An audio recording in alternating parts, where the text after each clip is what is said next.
ಗಳನ್ನು ಬರೆದಿದ್ದಾರೆ, ಸಂಭವಾಮಿ ಯುಗೆ ಯುಗೆ ಅಂತ. ಈ ಪ್ರಸ್ತುತ ಕಾಲಕ್ಕೆ ಅವಶ್ಯಕವಾಗಿ ಬೇಕಾಗಿರುವಂಥ ಮಂತ್ರ. ಭಗವದ್ಗೀತೆ 4ನೇ ಅಧ್ಯಾಯದ 7ನೇ ಶ್ಲೋಕ, ಭಾರತ ಅಭ್ಯುತ್ಥಾನಮ ಧರ್ಮಸ್ಯ ತದಾತ್ಮಾನ್ ಸೃಜಾಮ್ಯಹಂ ಪರಿತ್ರಾಣಯ ಸಾಧುನ ವಿನಾಶ ಚದುಶ್ರುತ ಧರ್ಮ ಸಂಸ್ಥಾಪನಾತಾಯ ಸಂಭವಾಮಿ ಯುಗೆ ಯುಗೆ.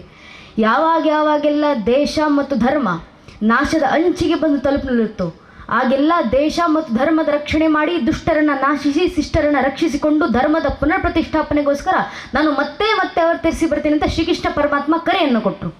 ಈ ಕರೆ ಕೊಟ್ಟಿದ್ದು ಯಾವ ಸಂದರ್ಭದಲ್ಲಿ? ಸಂಘಗೀತೆಲ್ಲ ಒಂದು ಸಾಲು ಬರುತ್ತಲ್ಲ, ಕೌರವರು ಸುತ್ತೆ ನೆರೆಗಿರಲು ಶುದ್ರ ದೌರ್ಬಲ್ಯಕ್ಕಿನ್ನೆಲ್ಲಿ ಹತಾಣ, ಪಾಂಚಜನ್ಯವು ಮೊಳಗಿ ಧರ್ಮಯೋಗದ ಕರೆಗೆ ಪಾಂಡವಗೆ ರೋಮಾಂಚನ ಅಂತ. ಆ ಪರಿಸ್ಥಿತಿ ಅಲ್ಲಿ ಕುರುಕ್ಷೇತ್ರ ರಣರಂಗದಲ್ಲೂ ಇತ್ತು. ಅದೇ ಪರಿಸ್ಥಿತಿ ಹಿಂದೂ ಸಮಾಜಕ್ಕೆ ಈಗಲೂ ಬಂದಿದೆ. ಈ ಸಂದರ್ಭದಲ್ಲಿ ನಮ್ಮ ಕಿವಿಗಳಲ್ಲಿ ಮತ್ತೊಮ್ಮೆ ಗುಂಜಿಸಬೇಕಾಗಿರೋದು ಶಂಖನಾದದಂತೆ ಕೃಷ್ಣನ ಬಾಯಿಂದ ಬಂದಂಥ ಉದ್ಗಾರ, ಗೀತೆಯ ಉದ್ಗಾರ. ಆ ಗೀತೆಯ ಆ ಸಂದೇಶದಲ್ಲಿ ಅದೇ ಶ್ಲೋಕದ ಮುಂದೆ ಸಾಲನ್ನ ಶ್ರೀಕೃಷ್ಣ ಪರಮಾತ್ಮ ಹೇಳ್ತಾರೆ, ಯುಗ ಯುಗಕ್ಕೂ ಧರ್ಮ ರಕ್ಷಣೆಗೆ ಅವತರಿಸ್ತೀನಿ ನಾನು. ಕಲಿಯುಗದಲ್ಲಿ ಯಾವ ಅವತಾರ? ಸತ್ಯಯುಗದಲ್ಲಿ ಅವತರಿಸಿದ್ದೀನಿ, ತ್ರೇತಾಯುಗದಲ್ಲಿ ಅವತರಿಸಿದ್ದೀನಿ, ದ್ವಾಪರ ಯುಗದಲ್ಲಿ ಅವತಾರಗಳಾಗಿದ್ದಾವೆ, ಕಲಿಯುಗದಲ್ಲೂ ಅವತರಿಸ್ತೀನಿ. ಕಲಿಯುಗದ ಅಂತ್ಯದಲ್ಲಿ ಕಲಿಕೆ ಅವತಾರ. ಎಲ್ಲವೂ ನಾಶವಾದಂಥ ಸಂದರ್ಭದಲ್ಲಿ ಮತ್ತೊಮ್ಮೆ ಕೃತಯುಗದ ಸಂಸ್ಥಾಪನೆಗೋಸ್ಕರ ನಾನು ಮತ್ತೆ ಅವತರಿಸಿ ಬರ್ತೀನಿ ಕಲಿಕೆ ಅವತಾರದಲ್ಲಿ.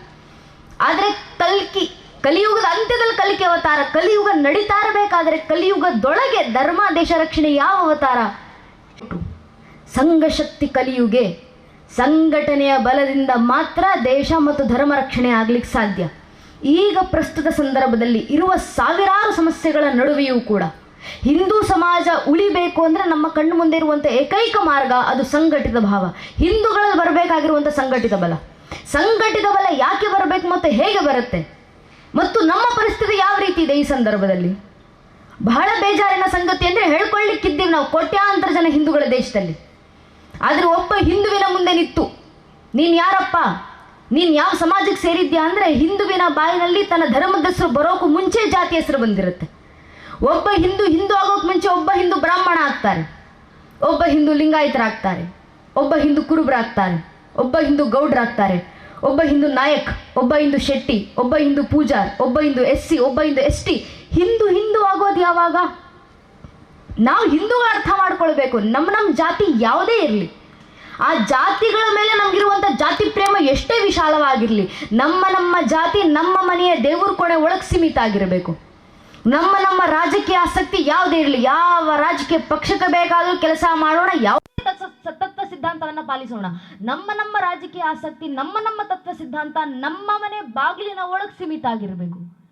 ಪ್ರತಿಯೊಬ್ಬ ಹಿಂದೂ ತನ್ನ ಮನೆ ದೇವರು ಕೋಣೆಯನ್ನು ದಾಟಿ ಮನೆ ವಸ್ತು ಬಿಟ್ಟು ಹೊರಗೆ ಬರಬೇಕಾದ್ರೆ ಜಾತಿ, ಉಪಜಾತಿ, ಮತ, ಪಂಥ, ಪಂಗಡ, ಕುಲ, ಗೋತ್ರ, ರಾಜಕೀಯ ಆಸಕ್ತಿ, ತತ್ವ ಸಿದ್ಧಾಂತ ಎಲ್ಲವನ್ನು ಬದಿಗಿಟ್ಟು ಹೆಗಲ ಮೇಲೆ ಒಂದು ಕೇಸರಿ ಶಾಲು, ಹಣೆ ಮೇಲೆ ಕೇಸರಿ ತಿಲಕ ಇಟ್ಕೊಂಡು ನಾವೆಲ್ಲ ಹಿಂದೂ, ನಾವೆಲ್ಲ ಒಂದು ಅನ್ನೋ ಭಾವನೆಯಲ್ಲಿ ಮನೆ ಬಿಟ್ಟಾಗ ಮಾತ್ರ ಇವತ್ತು ಧರ್ಮ ರಕ್ಷಣೆ. ಈ ಭಾವನೆ ಯಾಕೆ ಬರಬೇಕು ಹಿಂದೂಗಳಿಗೆ? ಯಾಕೆ ಈ ಸಂಘಟಿತ ಬಲ? ಕಾರಣ ಇಷ್ಟೇ, ಧರ್ಮ ರಕ್ಷಣೆ ಎಲ್ಲಿಂದ ಶುರುವಾಗುತ್ತೆ? ನಮ್ಮಿಂದಲೇ ಶುರುವಾಗೋದು, ಧರ್ಮ ಜಾಗೃತಿಯಿಂದ. ಧರ್ಮ ರಕ್ಷಣೆ ಅಂದರೆ ಮೊದಲು ನಮ್ಮಲ್ಲಿ ನಮ್ಮ ಹಿಂದೂಗಳನ್ನು ಜಾಗೃತಿಗೊಳಿಸಬೇಕು. ಇವತ್ತು ಸಮಸ್ಯೆ ಆಗಿರೋದು ಒಬ್ಬ ಹಿಂದುವನ್ನು ಹಿಂದೂ ಆಗಿಸೋದು. ಕಾರಣ ಒಬ್ಬ ಹಿಂದುವನ್ನು ಅತ್ಯಂತ ಸುಲಭವಾಗಿ ಕ್ರಿಶ್ಚಿಯನ್ ಆಗಿ ಮತಾಂತರ ಮಾಡಿಬಿಡೋದು. ಒಬ್ಬ ಮಿಷನರಿ ಸಾಕು, ಅಥವಾ 2 kg ಅಕ್ಕಿ ಸಾಕು. ಒಬ್ಬ ಹಿಂದುವನ್ನು ಅತ್ಯಂತ ಸುಲಭವಾಗಿ ಕಮ್ಯುನಿಸ್ಟ್ ಆಗಿಸ್ಬೋದು, ಒಬ್ಬ ಹಿಂದುವನ್ನು ಅತ್ಯಂತ ಸುಲಭವಾಗಿ ಜಾತ್ಯತೀತನಾಗಿಸಬಹುದು. ಆದರೆ ಹಿಂದುವನ್ನು ಹಿಂದೂ ಆಗಿಸೋದು ಕಷ್ಟ ಆಗಿದೆ. ನಮ್ಮ ಸಂಕಲ್ಪ ಹಿಂದುವನ್ನು ಹಿಂದೂ ಆಗಿಸೋದು, ಆಗ ಧರ್ಮ ಜಾಗೃತಿ. ಇದೇ ಮಾತನ್ನು ಸಾವರ್ಕರ್ ಅವರು ಹೇಳಿದ್ದು, ನಾನು ಹೇಳ್ತಿರುವ ಮಾತಲ್ಲ, ಸಾವರ್ಕರ್ ಅವರು ಕೊಟ್ಟಂತ ತತ್ವ. ಸಾವರ್ಕರ್ ಅವರು ಹೇಳ್ತಾರೆ, ಧರ್ಮಕ್ಕೆ ಸಮಸ್ಯೆ ಬರುತ್ತೆ. ಯಾರಿಂದ ಸಮಸ್ಯೆ ಬರುತ್ತೆ? ನಾವು ಯಾರಿಂದ ಭಯ ಬೀಳಬೇಕು, ಯಾರಿಂದ ಹೆದರಬೇಕು? ವೀರ ಸಾವರ್ಕರ್ ಅವರು ಕರೆ ಕೊಟ್ಟರು, I do not fear A Muslim, neither do I fear A Christian, but I fear those Hindus who are against Hindutva ಅಂತ ಸಾವರ್ಕರ್ ಕರೆ ಕೊಟ್ಟರು. ಸಾವರ್ಕರ್ ಹೇಳ್ತಾರೆ, ನನಗೆ ಮುಸಲ್ಮಾನರಂದ್ರೆ ಭಯ ಇಲ್ಲ, ನನಗೆ ಕ್ರಿಶ್ಚಿಯನರಂದ್ರೆ ಭಯ ಇಲ್ಲ, ಆದರೆ ಹಿಂದೂ ಧರ್ಮದಲ್ಲೇ ಹುಟ್ಟಿ ಹಿಂದುತ್ವವನ್ನು ವಿರೋಧ ಮಾಡ್ತಾರಲ್ಲ ಅಂತ ಸೊಕ್ಕಾಲ್ಡ್ ಹಿಂದೂಗಳು ನೋಡಿದ್ರೆ ಭಯ ಆಗೋದು ನನಗೆ ಅಂತ ಸಾವರ್ಕರ್ ಅವರು ಯಾವುದೋ ಕಾಲದಲ್ಲಿ ಕೊಟ್ಟಂತ ಕರೆ.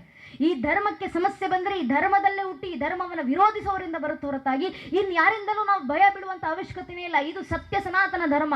ಇದು ಶತಮಾನಗಳಿಂದ ಯುಗಗಳಿಂದ ನಮಗೆ ಗೊತ್ತೋ ಗೊತ್ತಿಲ್ಲದೆಯೋ ಒಂದು ಪೀಳಿಗೆಯಿಂದ ಇನ್ನೊಂದು ಪೀಳಿಗೆಗೆ, ತಲೆಮಾರಿನಿಂದ ತಲೆಮಾರಿಗೆ, ಜನಾಂಗದಿಂದ ಜನಾಂಗಕ್ಕೆ ಶುದ್ಧ ಗಂಗೆಯಂತೆ ನಿತ್ಯ ನಿರಂತರವಾಗಿ ಹರಿದು ಬರುತ್ತಾ ಅಗ್ನಿಯಷ್ಟು ಪವಿತ್ರವಾಗಿ ಗಾಳಿಯಂತೆ ಎಲ್ಲೆಡೆ ಸ್ಥಿತವಾಗಿ ಇಡೀ ಜಗತ್ತನ್ನು ಬೆಳಗ್ತಿರುವಂಥ ಜ್ಯೋತಿರ್ಮಯ ದೀಪವಾಗಿ ಈ ಸನಾತನ ಧರ್ಮ ನಿರಂತರವಾಗಿ ಬೆಳಗ್ತಾ ಇದೆ. ಇದು ಹೀಗೆ ಬದುಕುತ್ತೆ, ಇದು ಸತ್ಯ ಸನಾತನ. ಆದರೆ ಈ ಧರ್ಮಕ್ಕೆ ಸಮಸ್ಯೆ ಯಾರಿಂದಾದರೂ ಬಂದರೆ ನಮ್ಮದೇ ಧರ್ಮದಲ್ಲಿ ಹುಟ್ಟಿ ನಮ್ಮನ್ನು ವಿರೋಧಿಸೋರಿಂದಲೇ ಬರುವುದು. ಆದ್ದರಿಂದ ಧರ್ಮ ಜಾಗೃತಿಗೆ ಮೊಟ್ಟ ಮೊದಲ ಕೆಲಸ ಹಿಂದೂಗಳನ್ನು ಜಾಗೃತಿಗೊಳಿಸಬೇಕು.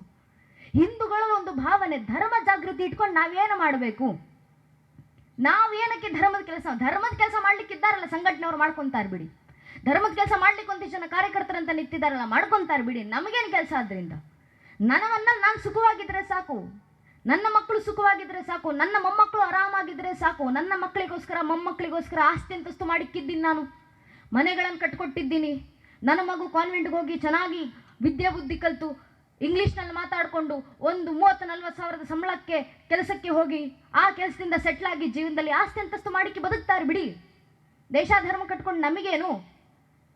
ಈ ಭಾವನೆ ಇದೆಯಲ್ಲ ನನ್ನ ನೆಚ್ಚಿನ ಬಂಧುಗಳೇ, ಹಿಂದೂಗಳು ಅರ್ಥ ಮಾಡ್ಕೊಳ್ಬೇಕು. ಇದೇ ಭಾವನೆನಲ್ಲಲ್ವ ಬಾಂಗ್ಲಾದೇಶದ ಹಿಂದೂಗಳು ಕೂಡ ಇದ್ದಿದ್ದು.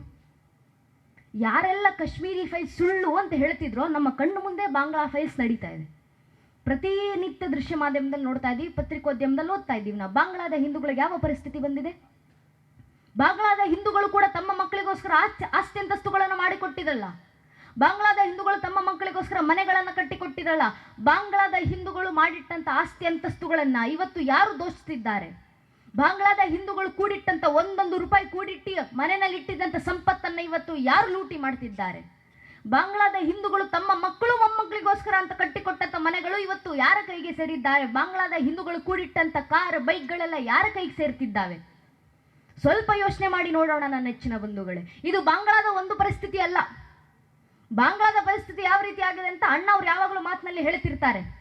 ಸತ್ತು ಮಲಗುತ್ತ ನೆತ್ತರಿತ್ತರು ಎನಿತು ಸಾಸಿರ ಯೋಧರು, ತನ್ನ ಮಣ್ಣಲ್ಲಿ ಹೆಮ್ಮೆ ಛಲದಲ್ಲಿ ಮಾತೆಗರ್ಪಿತರಾದರು, ಅತ್ತ ಹೆಣ್ಣ ಕಣ್ಣ ನೀರಿದೆ, ಹೆತ್ತ ಒಡಲದು ಚೀರಿದೆ, ಸುರಿದ ನೆತ್ತರ ಸೇಡಿಗುತ್ತರ ನೀಡಿರೇನು ತಾನು ಅರಳಿದೆ ಅಂತ ಅಣ್ಣವ್ರು ಯಾವಾಗಲೂ ಮಾತಲ್ಲಿ ಹೇಳ್ತಿರ್ತಾರೆ.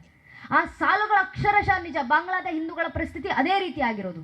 ಆದರೆ ಈ ಪರಿಸ್ಥಿತಿ ಬಾಂಗ್ಲಾದ ಹಿಂದೂಗಳಿಗೆ ಮಾತ್ರ ಅಲ್ಲ, ಇದೇ ರೀತಿಯ ಪರಿಸ್ಥಿತಿ ಇದೇ ಹಿಂದೂ ಸಮಾಜಕ್ಕೆ 35 ವರ್ಷಗಳ ಹಿಂದೆ ಕಾಶ್ಮೀರದಲ್ಲೂ ಬಂದಿತ್ತು.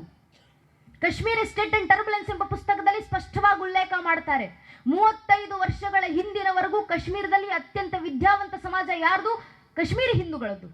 35 ವರ್ಷದ ಹಿಂದಿನವರೆಗೂ ಕಾಶ್ಮೀರದಲ್ಲಿ ಅತ್ಯಂತ ಶ್ರೀಮಂತ ಸಮಾಜ ಯಾವುದು? ಕಾಶ್ಮೀರಿ ಹಿಂದೂಗಳದ್ದು. 35 ವರ್ಷದ ಒಳಗೆ ಅತ್ಯಂತ ವಿದ್ಯಾವಂತ ಸಮಾಜ, ಅತ್ಯಂತ ಶ್ರೀಮಂತವಾಗಿದ್ದಂಥ ಹಿಂದೂ ಸಮಾಜವನ್ನ ನರಮೇಧ ಮಾಡಲಾಯಿತು. ಆ ರಾತ್ರೋರಾತ್ರಿ ನಡೆದಂಥ ನರಮೇಧವನ್ನ ತಪ್ಪಿಸಿಕೊಂಡು ಯಾವ್ಯಾವ ಹಿಂದೂಗಳು ಕಾಶ್ಮೀರ ಬಿಟ್ಟು ವಲಸೆ ಬಂದ್ರೋ ಆ ಹಿಂದೂಗಳು ಇವತ್ತಿಗೂ ನಮ್ಮದೇ ಭಾರತ ದೇಶದ ರಾಜಧಾನಿ ದೆಹಲಿಯ ರಾಜಬೀದಿಗಳಲ್ಲಿ ಅಕ್ಷರಶಃ ನಿರಾಶ್ರಿತರಾಗಿ ಓಡಾಡ್ತಿದ್ದಾರೆ. ಕಾಶ್ಮೀರದ ಶ್ರೀಮಂತರಾಗಿ ಬದುಕದಂಥವರಲ್ಲ, ಅತ್ಯಂತ ವಿದ್ಯಾವಂತ ಸಮಾಜವಾಗಿ ಬದುಕಂತ ಸಮಾಜ ಅಲ್ವಾ ಹಿಂದೂ ಸಮಾಜ. ಆ ಹಿಂದೂ ಸಮಾಜದ ಪರಿಸ್ಥಿತಿ ಇವತ್ತೇನಾಗಿದೆ? ಅವರ ಮಕ್ಕಳು ಮೊಮ್ಮಕ್ಕಳು ಎಲ್ಲಿ ಬದುಕ್ತಿದ್ದಾರೆ? ಯಾಕೆ ನಿರಾಶ್ರಿತರಾಗಿದ್ದಾರೆ? ಬಾಂಗ್ಲಾದೊಂದು ಪರಿಸ್ಥಿತಿ ಅಲ್ಲ, ಕಾಶ್ಮೀರದ ಒಂದು ಪರಿಸ್ಥಿತಿ ಅಲ್ಲ. 1947ರವರೆಗೂ ಲಾಹೋರ್ನಲ್ಲಿ ಅತ್ಯಂತ ವಿದ್ಯಾವಂತ ಸಮಾಜ, ಅತ್ಯಂತ ಶ್ರೀಮಂತ ಸಮಾಜ ಯಾವುದು? ಹಿಂದೂ ಮತ್ತು ಸಿಖ್ಖರದ್ದು. ರಾತ್ರೋರಾತ್ರಿ 1947 ಆಗಸ್ಟ್ 14ರ ಮಧ್ಯರಾತ್ರಿ ಕಳೆದು ಆಗಸ್ಟ್ 15ರ ಬೆಳಗ್ಗೆ ಇರುವಷ್ಟೊಳಗೆ ಅಲ್ಲಿನ ಹಿಂದೂಗಳ ನರಮೇಧಗಳು ಶುರುವಾದವು. 22 ಲಕ್ಷ ಜನ ಹಿಂದೂಗಳ ನರಮೇಧಗಳು ಏಕಾಏಕಿಯಾಗಿ ಲಾಹೋರ್ನ ಗಡಿಗ ಭಾಗದಲ್ಲಿ ಶುರುವಾದವು. ಅಲ್ಲಿದ್ದಂಥ ಹಿಂದೂಗಳು ಯಾರ್ಯಾರೆಲ್ಲ ಲಾಹೋರ್ನ ಟ್ರೈನ್ ಅನ್ನು ಹತ್ತಿ ಭಾರತಕ್ಕೆ ಬರಬೇಕು ಅಂತ ಪ್ರಯತ್ನ ಪಟ್ಟರು, ಲಾಹೋರ್ ಟ್ರೈನ್ ಅನ್ನು ಹತ್ತಿದಂಥ ಒಬ್ಬ ಹಿಂದೂ ಜೀವಂತ ಸಹಿತವಾಗಿ ಭಾರತಕ್ಕೆ ಕಾಲಿಡ್ಲಿಲ್ಲ. ಲಾಹೋರ್ನ ಟ್ರೈನ್ನ ತುಂಬ ಹಿಂದೂಗಳ ಶವಗಳ ಡೇರೆಗಳನ್ನು ಕಳಿಸಿಕೊಡಲಾಗಿತ್ತು. ಆ ಟ್ರೈನ್ನ ಹಿಂದುಗಡೆ ಬರೆಯಲಾಗಿತ್ತು, ನೆಹರು ಮತ್ತು ಪಟೇಲರಿಗೆ ಸ್ವತಂತ್ರದ ಉಡುಗೊರೆಯನ್ನು ಕೊಡ್ತಾ ಇದ್ವಿ ಸ್ವೀಕರಿಸಿ ಅಂತ. ಅಲ್ಲಿನ ಹಿಂದೂಗಳ ಪರಿಸ್ಥಿತಿ ಇದೇ ರೀತಿಯ ಪರಿಸ್ಥಿತಿ ರಂಗೂನ್ನಲ್ಲೂ. ರಂಗೂನ್ನ 1/3 ಆಫ್ ದ ಪಾಪ್ಯುಲೇಷನ್ ಯಾರ್ದಿದ್ದು? ಅತ್ಯಂತ ವಿದ್ಯಾವಂತ ಸಮಾಜ, ಶ್ರೀಮಂತ ಸಮಾಜ ಹಿಂದೂಗಳದಲ್ವಾ. ರಂಗೂನ್ನಲ್ಲಿದ್ದಂತ ಆ ವಿದ್ಯಾವಂತ ಶ್ರೀಮಂತ ಹಿಂದೂ ಸಮಾಜ ಎಲ್ಲಿಗೋಯ್ತು? ಕರಾಚಿಗ 2/3 ಆಫ್ ದ ಪಾಪ್ಯುಲೇಷನ್ ಅತ್ಯಂತ ವಿದ್ಯಾವಂತ ಸಮಾಜ, ಶ್ರೀಮಂತ ಸಮಾಜ ಕರಾಚಿಯಲ್ಲಿ ಯಾರ್ದಿದ್ದು? ಹಿಂದೂ ಸಿಂಧಿ ಮತ್ತು ಹಿಂದೂ ಪಂಜಾಬಿ.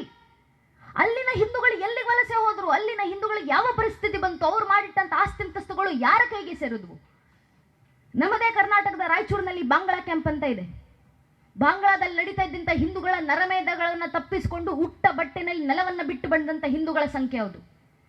ಆ ಬಾಂಗ್ಲಾ ಕ್ಯಾಂಪ್ನಲ್ಲಿರುವಂಥ ಹಿಂದೂಗಳನ್ನ ಯಾವತ್ತಾದ್ರೂ ಮಾತಾಡಿಸಿ ನೋಡಿದಾಗ ಅವ್ರು ಕಣ್ಣೀರಿಟ್ಕೊಂಡು ಹೇಳ್ಕೊಂತಾರೆ, ಬಾಂಗ್ಲಾದಲ್ಲಿದ್ದಾಗ ನಾವೇನು ಬಡವರಲ್ಲ ಸ್ವಾಮಿ, ಶ್ರೀಮಂತರು. ನಮ್ಮ ತಾತ ಮುತ್ತಾತೆಂದ್ರು ಮಾಡಿಟ್ಟಂತ ಪಿತ್ರಾರ್ಜಿತ ಆಸ್ತಿಯನ್ನ ಸಂಪತ್ತನ್ನ ಅನುಭವಿಸಿಕೊಂಡು ಸುಖ ಸಂಪತ್ತಿನಲ್ಲಿ ಬದುಕಿ ಬಂದಂತ ಸಮಾಜ ನಮ್ದು, ಮನೆತನ ನಮ್ದು. ನಮ್ಮ ಊರಿನಲ್ಲಿ ಒಂದು ಹಬ್ಬ ಹರಿದಿನ ನಡೆದ್ರೆ ಇಡೀ ಊರಿಗೆ ಅನ್ನ ಆಗ್ತಿದ್ದಂತ ಮನೆತನ ನಮ್ದು. ಇವತ್ತು ನಮ್ಮ ಒಂದೊತ್ತಿನ ಗಂಜಿ ಊಟಕ್ಕೋಸ್ಕರ ಇನ್ನೊಬ್ಬರ ಮುಂದೆ ಕೈ ಚಾಚಿ ನಿಲ್ಲುವಂತ ಪರಿಸ್ಥಿತಿ ಬಂದಿದೆ. ನಮಗೆ ಏನು ಮಾಡೋಣ? ನಮ್ಮ ಮಕ್ಕಳು ಇವತ್ತು ಇನ್ನೊಬ್ಬರ ಮುಂದೆ ಗಂಜಿಗೋಸ್ಕರ ಕೈ ಒಡ್ಡುತ್ತಿದ್ದಾರೆ, ಒಂದೊತ್ತಿನ ಗಂಜಿಗೆ. ಕಣ್ಣೀರಿಟ್ಕೊಂಡು ಹೇಳ್ಕೊಂತಾರಲ್ಲ ಅಲ್ಲಿನ ಹಿಂದೂಗಳು. ಈ ಹಿಂದೂಗಳಿಗೆ ಯಾಕೆ ಪರಿಸ್ಥಿತಿಗಳು ಬರ್ತಾವೆ? ಕಾರಣ ಇಷ್ಟೇ, ನಿರ್ಲಕ್ಷ್ಯತನ.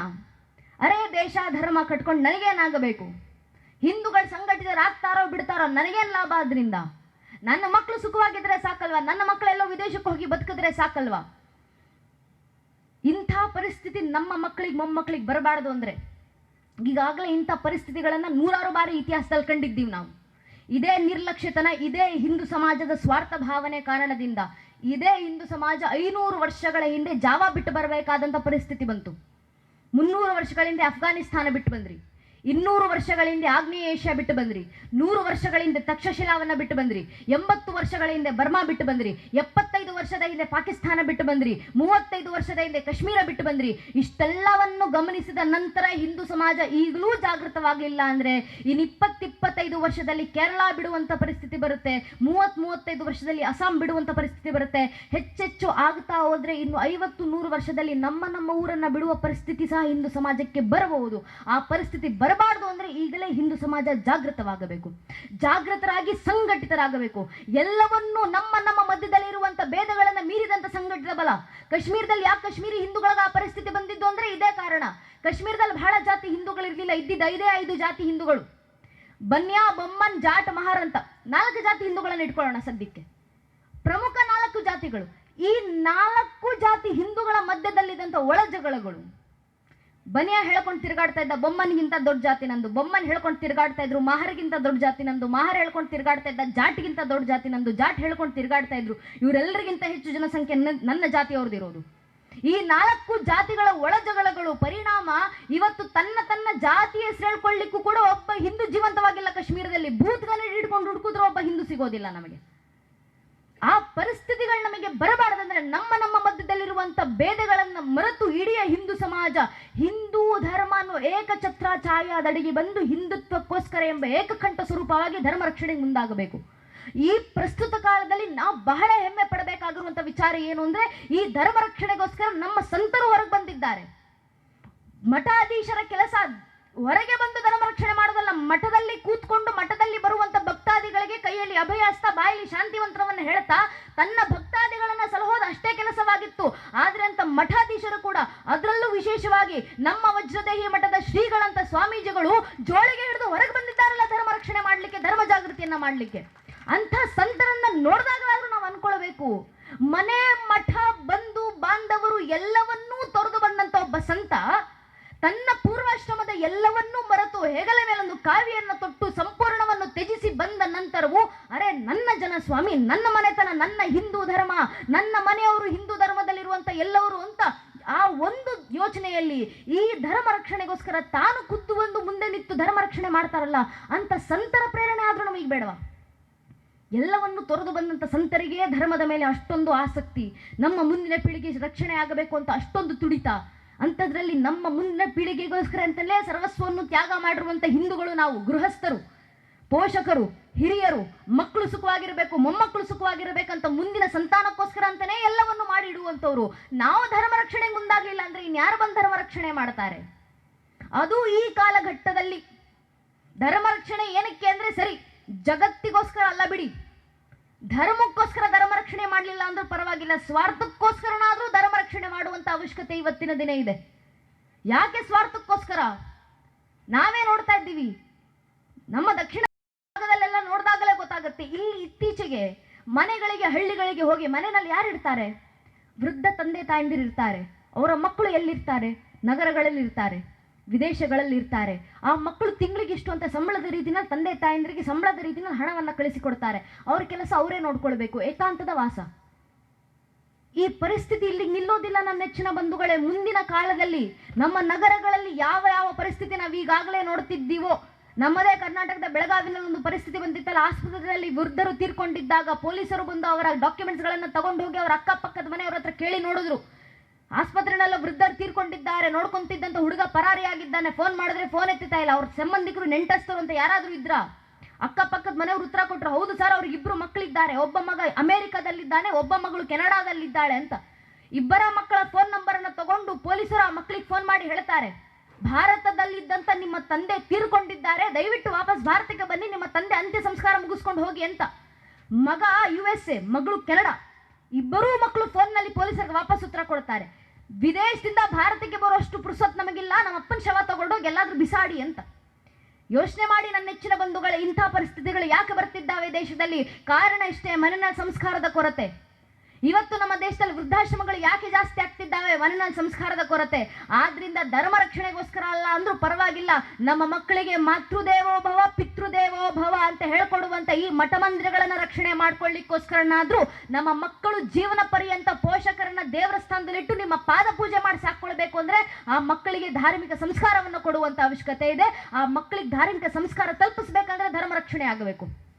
ನನ್ನ ಮಕ್ಕಳು ಸುರಕ್ಷಿತವಾಗಿರಬೇಕು, ನನ್ನ ಮೊಮ್ಮಕ್ಕಳು ಸುರಕ್ಷಿತವಾಗಿರಬೇಕು, ನನ್ನ ಮನೆ ಸುರಕ್ಷಿತವಾಗಿರಬೇಕಂದ್ರೆ ಮೊದಲು ನಾನು ಇರುವಂತ ಊರು ಸುರಕ್ಷಿತವಾಗಿರಬೇಕು.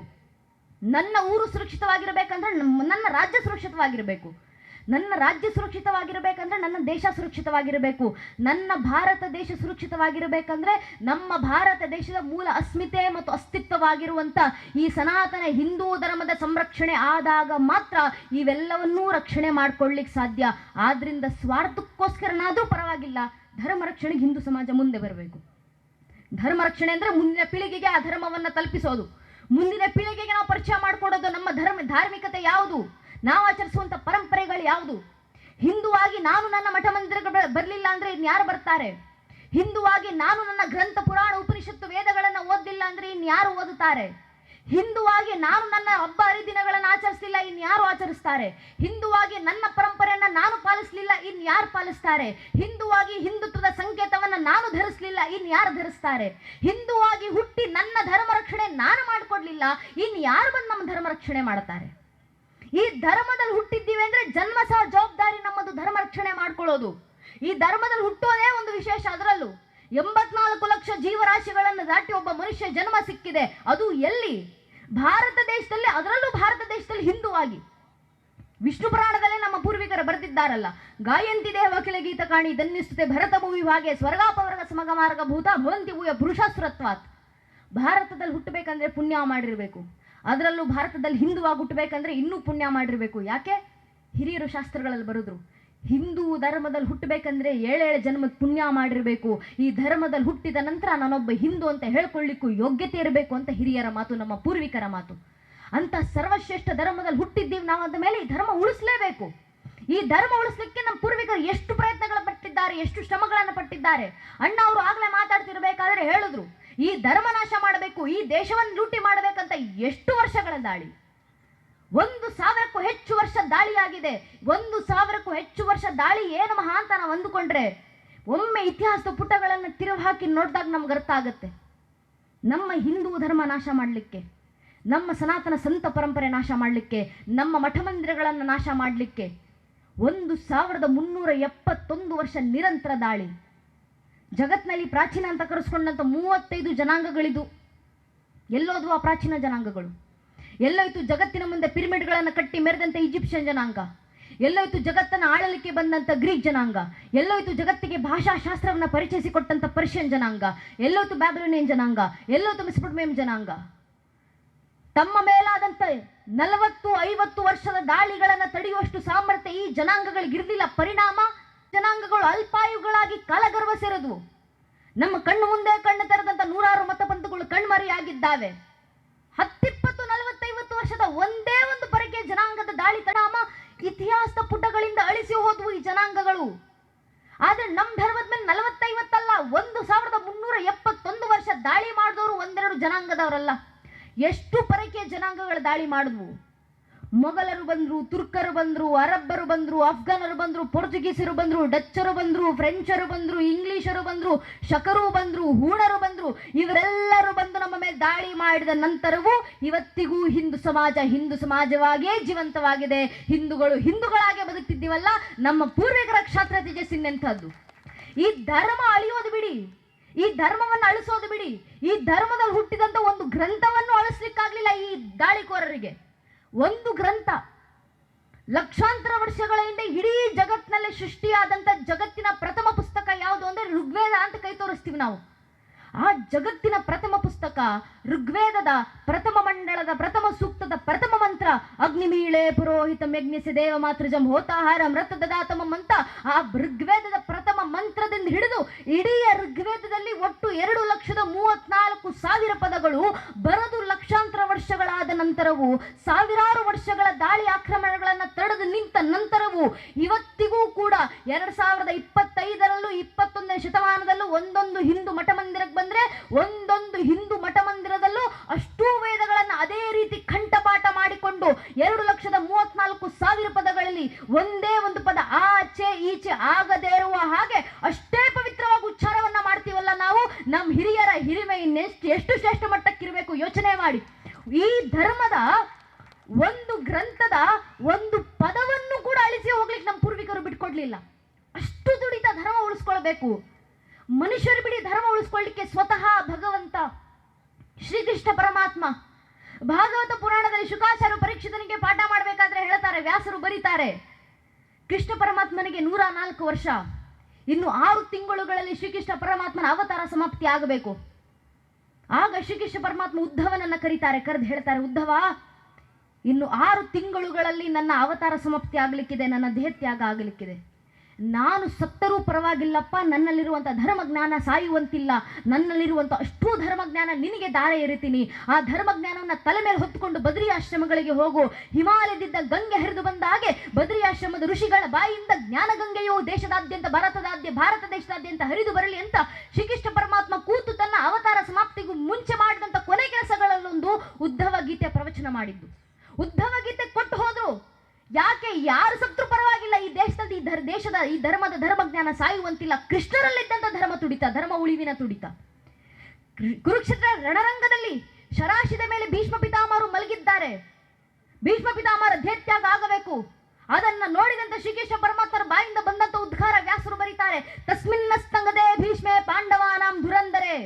ಅಸ್ತಂಗತರಾಗ್ತಿರ್ದಾರಪ್ಪ ಭೀಷ್ಮ ಪಿತಾಮಹರು. ಅಲ್ಲಿ ಭೀಷ್ಮ ಪಿತಾಮಹರು ಮಾತ್ರ ಅಸ್ತಂಗತರಾಗ್ತಿಲ್ಲ, ಅವರ ಹತ್ರ ಇರುವಂತ ಸಮಸ್ತ ಕುರುವಂಶದ ಪಾಂಡುಕುಲದ ಇಡೀ ಧರ್ಮ ಜ್ಞಾನ ಸಮಾಪ್ತಿ ಆಗ್ತಿದೆ, ಅಸ್ತಂಗತರಾಗ್ತಿದೆ. ಯಾರು ತೀರಿಕೊಂಡ್ರು ಪರವಾಗಿಲ್ಲ, ಅವರಲ್ಲಿರುವಂಥ ಧರ್ಮಜ್ಞಾನ ಯಾವತ್ತೂ ಅಳಿಸಿ ಹೋಗುವಂತಿಲ್ಲ. ಆದ್ರಿಂದ ಸಮಸ್ತ ಪಾಂಡವರು ಭೀಷ್ಮ ಪಿತಾಮಹರ ಹತ್ರ ಹೋಗಿ ಅವರ ಪಾದದಡಿಯಲ್ಲಿ ಕೂತ್ಕೊಂಡು ಕೈ ಮುಗಿದು ಅವರ ಹತ್ರ ಇರುವಂಥ ಧರ್ಮಜ್ಞಾನವನ್ನು ಪಡೆದುಕೊಂಡು ಬನ್ನಿ ಅಂತ ಕಳಿಸಿದ್ರಲ್ಲ, ಆಗ ಹುಟ್ಟಿದ್ದೇ ವಿಷ್ಣು ಸಹಸ್ರನಾಮ.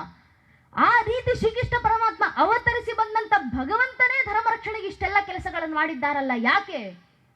ಯಾಕಷ್ಟೊಂದು ದುಡಿತ? ಯಾಕೆ ಧರ್ಮ ಉಳಿಸ್ಕೊಳ್ಳಬೇಕು ಅನ್ನೋ ಕಾರ್ಯ? ಯಾಕೆ ಅಂದ್ರೆ ಶ್ರೀಕೃಷ್ಣ ಪರಮಾತ್ಮರೇ ಹೇಳ್ತಾರೆ, ಭಗವದ್ಗೀತೆ ಕರ್ಮಯೋಗದಲ್ಲಿ ಶ್ರೀಕೃಷ್ಣ ಪರಮಾತ್ಮ ಕೊಟ್ಟಂತ ಮಾತು, ನಮೇ ಪಾರ್ಥಾಸಿ ಕರ್ತವ್ಯಂ ತ್ರಿಷು ಲೋಕೇಶು ಕಿಂಚನ. 3 ಲೋಕಗಳಲ್ಲೂ ಕೂಡ ನಾನು ಮಾಡಬೇಕಾಗಿರುವಂತ ಕರ್ತವ್ಯ ಯಾವುದು ಇಲ್ಲಪ್ಪ ಅರ್ಜುನ. ನಾನು ಕರ್ತವ್ಯವನ್ನ ಮಾಡಲೇಬೇಕು ಅನ್ನೋದಕ್ಕೆ ಯಾವುದೇ ನಿರ್ಬಂಧ ನನಗಿಲ್ಲ. ಸರ್ವತಂತ್ರ ಸ್ವತಂತ್ರನಾಗಿರುವಂತ ನಾನೇ ಭಗವಂತ ಯುಗ ಯುಗಕ್ಕೂ ಅವತರಿಸಿ ಬಂದು ಈ ದೇಶದಲ್ಲಿ ಧರ್ಮ ಉಳಿಸುವಂತ ಕೆಲಸ ಮಾಡ್ತೀನಿ. ಯಾಕೆ? ಮನುಷ್ಯ ಪಾರ್ಥ ಸರ್ವಶಃ, ನಾನು ಏನು ಕೆಲಸ ಮಾಡ್ತೀನೋ ಅದನ್ನೇ ಮನುಷ್ಯರು ಪಾಲಿಸೋದು.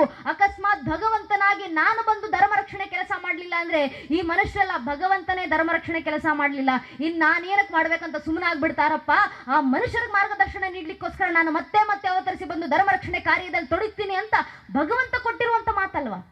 ಭಗವಂತನೇ ನಮ್ಗೆ ಆದರ್ಶ ಕೊಡ್ಲಿಕ್ಕೆ ಧರ್ಮ ರಕ್ಷಣೆ ಕೆಲಸ ಮಾಡ್ತಿರ್ಬೇಕಾದ್ರೆ ನಾವು ಧರ್ಮ ರಕ್ಷಣೆ ಕೆಲಸ ಮಾಡಲಿಲ್ಲ ಅಂದ್ರೆ ಹೇಗೆ ಸ್ವಾಮಿ?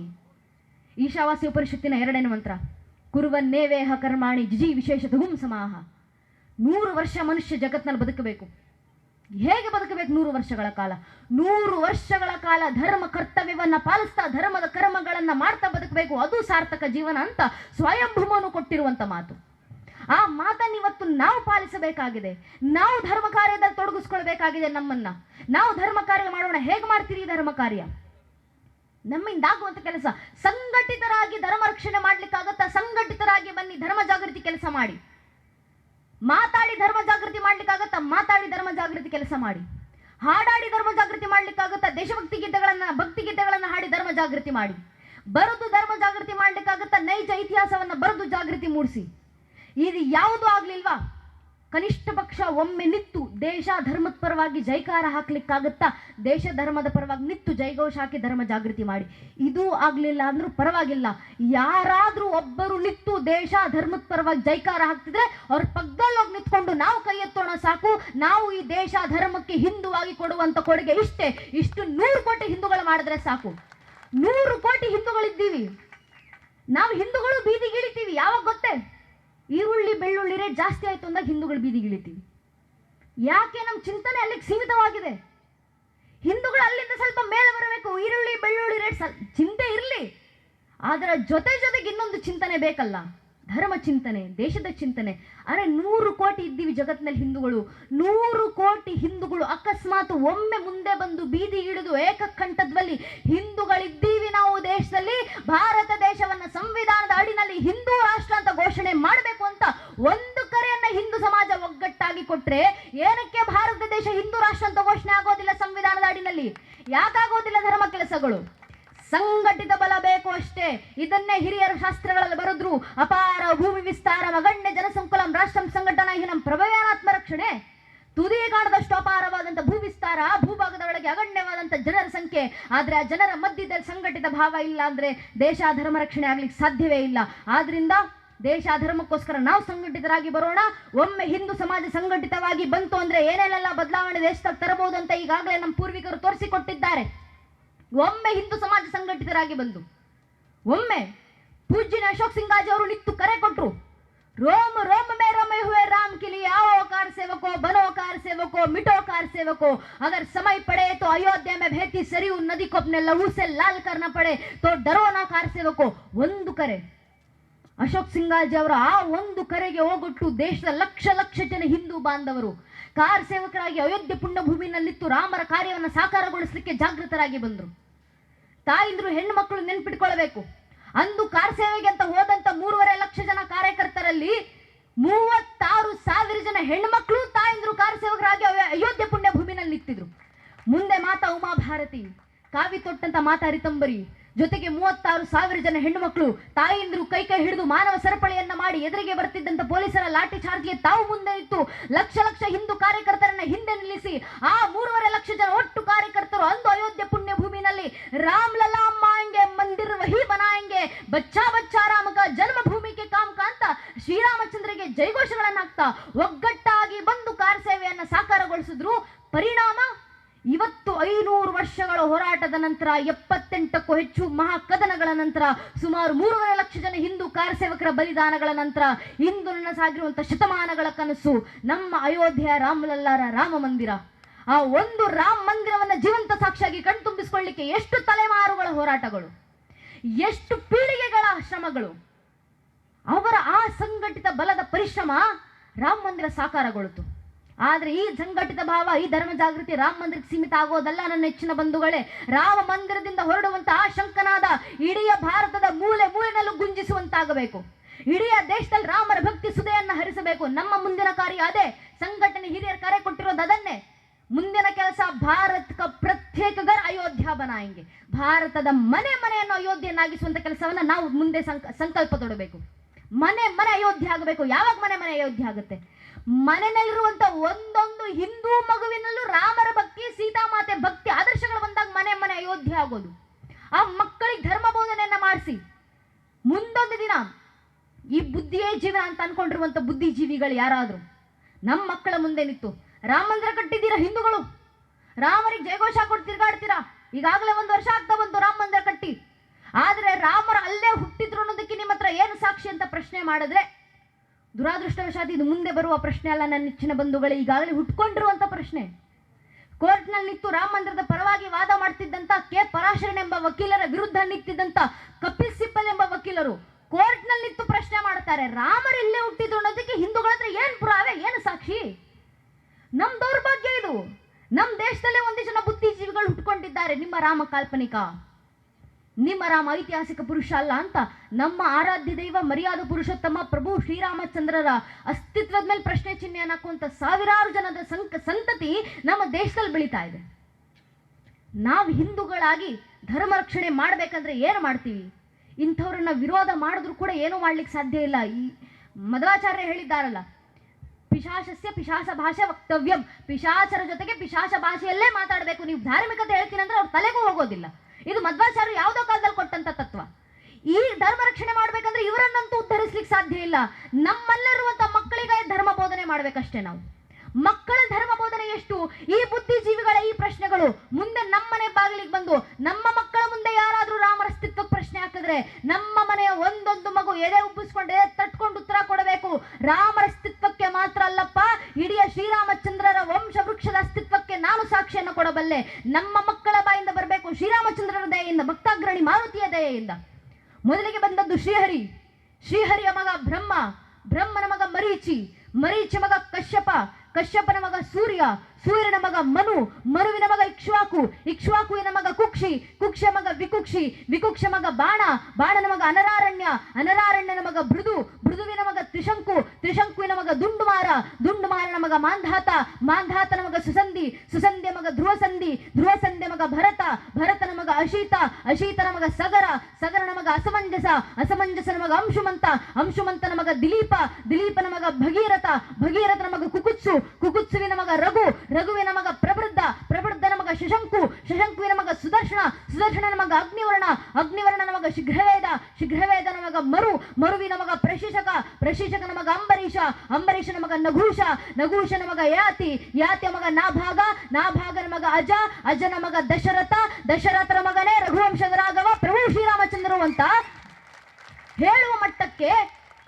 ನಮ್ಮ ಮನೆಯ ಒಂದೊಂದು ಹಿಂದೂ ಮಗುವಿನಲ್ಲೂ ಧರ್ಮ ಜಾಗೃತಿ ಬಂದ್ರೆ ಸಾಕು ನನ್ನ ನೆಚ್ಚಿನ ಬಂಧುಗಳೇ. ಇಷ್ಟು ಜಾಗೃತಿಯನ್ನು ತರುವ ಮೂಲಕ ಧರ್ಮ ರಕ್ಷಣೆಗೆ ನಾವು ಮುಂದಾಗೋಣ.